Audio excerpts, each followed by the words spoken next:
친구 애니 어느 날 엄청난 이미지 체인지를 하고 나타났다. 나처럼 수수하기 짝이 없던 애는 그때까지 화장이나 멋부리는 데는 전혀 관심이 없었던 아이였다. 맨날 쌩얼인데다 염색 한 번 한 적 없었고 머리도 허리 정도 길이의 옷도 수수한 것만 입고 다니곤 했다. 그런 애니 갑자기 화장을 떡칠하고 옷과 액세서리도 화려하게 꾸며 입고 나타났다. 머리카락도 과감히 잘라 단발머리에 파마까지 해서 그야말로 대변신이었다. 나를 포함한 주변 친구들은 다들 입을 떡 벌리고 놀랄 뿐이었다. 나도 처음에는 애를 못 알아봤다.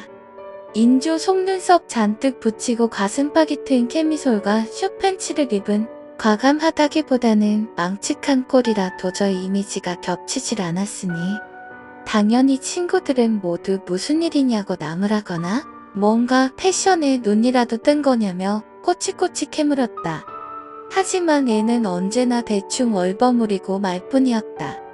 원래 애는 얌전한 성격이라 친구들도 비슷한 아이들이 많았다. 그렇기에 점차 아이들은 애를 멀리하기 시작했다. 하지만 그럼에도 애는 과격한 패션을 그만두질 않았다. 그리고 얼마 지나 애는 학교에 나오지 않게 되었다. 나쁜 애인한테 속아 사랑에 더 필요했대. 물장사에 끼어들었다 나가. 빚이 생겨서 야반 도주했다던데? 온갖 잡소문이 나돌았지만 애니 퇴학 처리되자 그 소문도 금세 사라졌다. 그리고 몇 년 후 나는 우연히 앤과 인연이 닿아 우리 집에서 같이 술 한잔하게 된 적이 있다. 여전히 애는 과격한 패션을 유지하고 있었고 성형도 좀 했는지 얼굴도 내가 알던 모습에서 좀 변해 있었다. 과거 얌전했던 애는 어딘가 다른 세상으로 가버린 것처럼 느껴질 정도였다. 나는 애에게 왜 그런 이미지 체인지를 한 거냐고 물었다. 애는 또 이리저리 얼버무리려 했다. 하지만 술이 좀 들어가자 너한테는 이야기해줘도 될 것 같다. 라며 천천히 입을 열었다. 어느 깊은 밤 애는 아르바이트를 마치고 집으로 가던 도중이었다고 한다. 집 근처 작은 산 애는 이상한 사람과 마주쳤다고 한다. 흰 기모노를 입은 중년 남자였다. 한 손에는 인형 같은 걸 들고 다른 한 손에는 새망치를 든 채 산속길을 헤매고 있었다고 한다. 흰 옷 입은 남자는 애를 보자 전력으로 뛰어오기 시작했다. 애는 죽어라 자전거 페달을 밟아 도망쳤다. 그때만 해도 애는 그 남자가 그냥 이상한 사람이라고 병원에서 도망친 정신병자라고만 생각했다고 한다.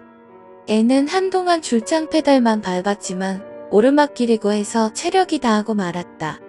뒤를 보니 남자도 없어서 애는 잠시 멈춰 쉬기로 했다. 한숨 돌리고 다시 출발하려는데 저 앞에 사람이 보였다. 그 남자였다. 남자는 사람이 다니는 길이 아니라 산속을 헤쳐 애를 앞질러 간 것이었다. 애는 다시 미친 듯 페달을 밟아 도망쳐 그날은 아르바이트 하던 가게 근처 카페에서 밤을 샜다고 한다. 그 남자는 이른바 촉시에 참배를 하고 있었고 애는 그걸 목격해버린 것 같다.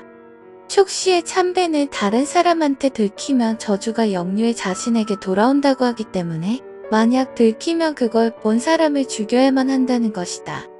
자기 얼굴을 그 남자가 알고 있다는 것에 겁에 질린 애는 바로 카페 옆 미용실의 문을 열자마자 헤어스타일을 바꾸고 화장을 한 것이었다. 옷도 근처 가게에서 완전 반대되는 이미지의 것으로 사입고 자전거는 버려버렸다. 하지만 그러고도 애는 남자가 자기를 죽이러 올까? 두려워 지금까지도 과격한 패션을 이어오고 있다는 것이었다. 애니 그 이야기를 너무나도 진지하게 해서 술에 취한 나는 무심코 웃어버리고 말았다. 그게 어떻게 봐도 피해망상인데다 걱정이 너무 심하니까. 그렇게 말하자 애는 내 얼굴을 바라보며 웃음기 하나 없이 말을 이었다. 그 남자는 아직도 그 마을을 배회하고 있어. 나를 찾아서 죽이려고. 너도 조심해야 해. 지금 너 그때 나랑 좀 비슷한 이미지 아니니?